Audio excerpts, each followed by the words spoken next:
Hi guys, welcome back to another episode of T's Wellness Warriors. I'm T. So our last episode we talked a lot about what is mental health and why should I care. And today I wanted to dive into the signs and symptoms of poor mental health. So like I talked about in the last episode, mental health is an integral part of our overall well-being. Yet it often remains shrouded in silence and stigma. The signs and symptoms of poor mental health are not always as evident as physical ailments. This makes it crucial to understand and recognize the subtle indicators. By shedding light on these signs, I'm hoping we can foster understanding, compassion, and support of those facing these difficult mental battles. One of the most common signs of poor mental health is persistent sadness or anxiety or mood swings. These will typically last for an extended period of time, such as feeling overwhelmed, feeling hopeless, feeling trapped. These things can be indicative of underlying issues. Another symptom is social withdrawal, isolating from friends, isolating from family, refraining from social activities. These all can signal a problem. Person may withdraw due to feelings of low self-worth or excessively worry about judgment. Social withdrawal is also another really common one that you'll see with mental health battles or poor mental health. Another one that you'll run into is changes in sleep patterns. Insomnia or oversleeping beyond what is typical for an individual can be a red flag. Now this is one I run into a lot. Insomnia and oversleeping with my mental health. It is definitely a correlation. And poor sleep quality often accompanies mental health issues. Let's face it, when you're having those mental health battles, it's hard to quiet your mind typically, and therefore it's very hard to drift off into a sleep, much less drift off into a very well-qualitied sleep. A lot of my struggles have been, I may fall asleep, but then I'm tossing and turning, I'm waking up, or my mind cannot shut down to where it's not a good quality sleep. Another sign or symptom that we run into are appetite and weight changes. Drastic changing in eating habits resulting in significant weight gain or weight loss may be linked to mental health problems. Individuals might use food as coping mechanisms or lose their appetite due to stress or depression. A lot of mental health battles, you'll hear people who eat when they're stressed or they eat when they're anxious. On the other side, you might hear people who are so overwhelmed or so stressed that they have no energy or no motivation to do anything, including eating. Those are also red flags to be looking out for. Decreased energy and motivation, kind of tying off of that last one. A decline in energy and levels of lack of motivation to engage in daily activities are very common symptoms. When your mental health is just overly bearing on you, it can be hard to even want to get out of bed in the morning. Wanting to sleep all day, another common one. Fatigue can be both a cause and a consequence of poor mental health. Like I said, my mental health runs into where my mind cannot shut down, which causes me to not sleep well. As a result, I tend to be very fatigued throughout the day, and that takes a lot for me to be able to push my energy up high enough to where I don't make it noticeable. Difficulty concentrating. Hi, me. This is me. Hello. Difficulty concentrating. Problems with focus and decision making may indicate cognitive effects of mental health disorders. Brain fog makes daily tasks challenging. Again, like I said, I run into this all the time. Overcoming this is definitely a very, very big challenge for me. One thing I tend to have to do, write things down a lot, write a lot of reminders, set a lot of reminders on my phone, whatever the case may be. Reminders to make sure I continue or follow through with tasks. It's also easy for me to squirrel. That happens a lot. And that does not simply mean, I guess that's a common symptom that you see with like ADHD. Just because somebody has squirrel moments does not mean they have ADHD.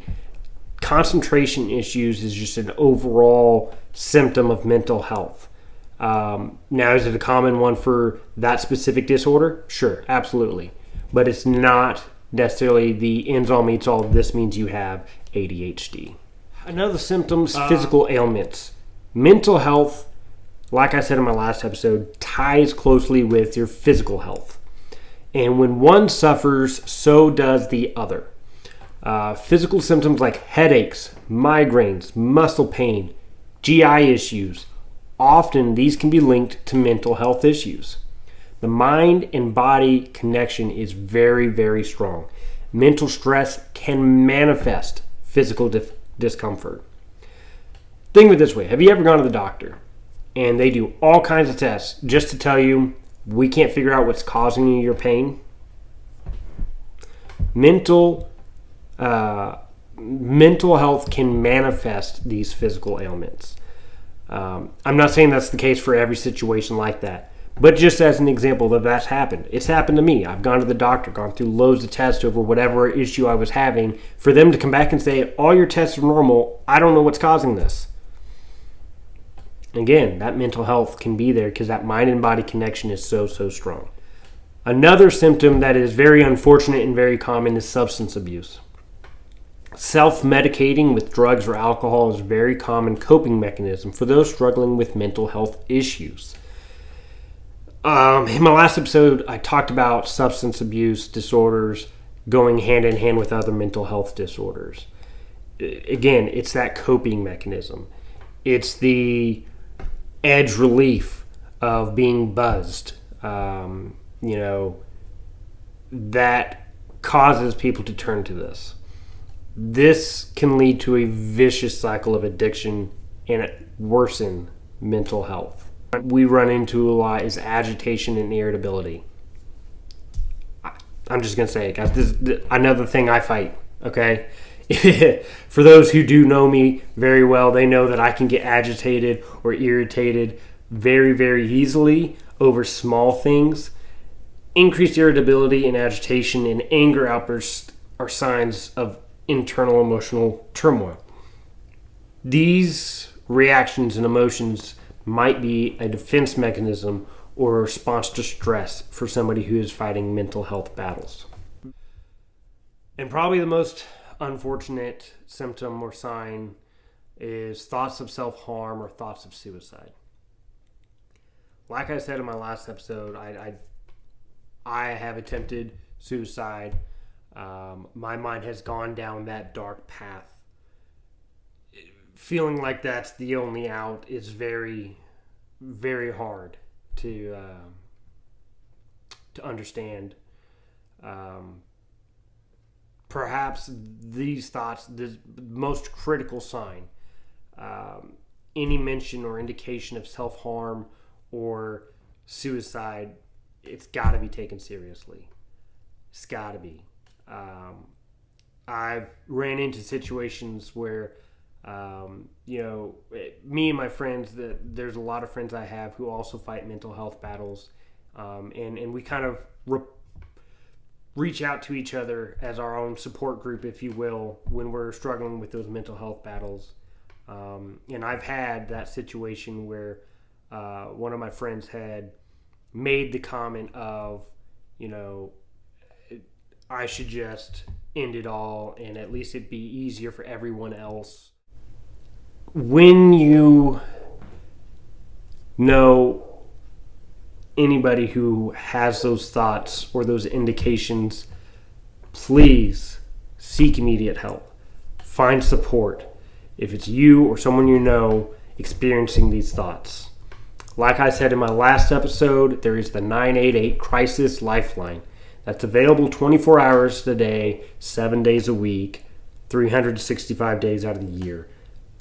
At all hours of the day or night, you can reach out to this Crisis Lifeline, and they are there to help you find resources for you and make sure that someone is able to help take care of whatever you're going through and give you those resources.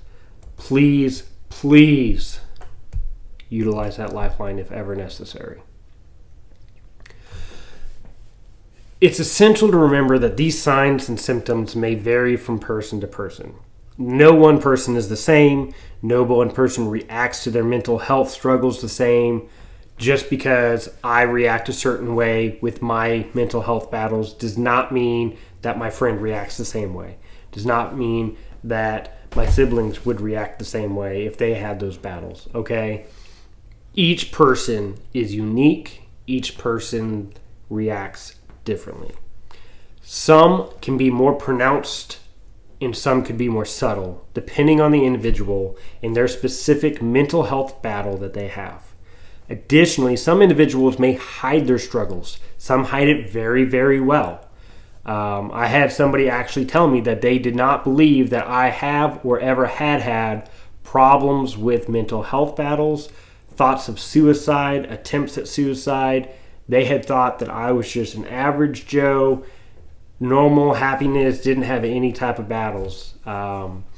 So it can be hidden very, very well. And this makes it even more challenging to recognize these signs. All that to say this, guys. Breaking the silence surrounding mental health, offering support, these things go a long way with improving the well-being of individuals. These challenges are not easy to face. They're hard to face alone. They're hard to face even with support. Remember, seeking help is a sign of strength, not a sign of weakness. The first step is to identify you need help. And that is a very courageous thing to identify. Everyone deserves the opportunity to lead and live a mentally healthy and fulfilling life. So, as with what my channel's purpose is, I really, really want us to be able to break that silence, get rid of these stigmas, and just support each other about mental health, knowing that there are several different types of mental health problems out there, mental health battles out there that people face, understanding that, recognizing that, and supporting where we need to support to be able to help those who fight these battles. So I hope that we can work together to create a more compassionate and understanding society where individuals can openly discuss their mental health concerns. Well, that's all I've got for today, guys. Remember, if you or someone you know is fighting mental health battles and needs help or has thoughts of committing suicide or self-harm, please reach out to the 988 Crisis Lifeline.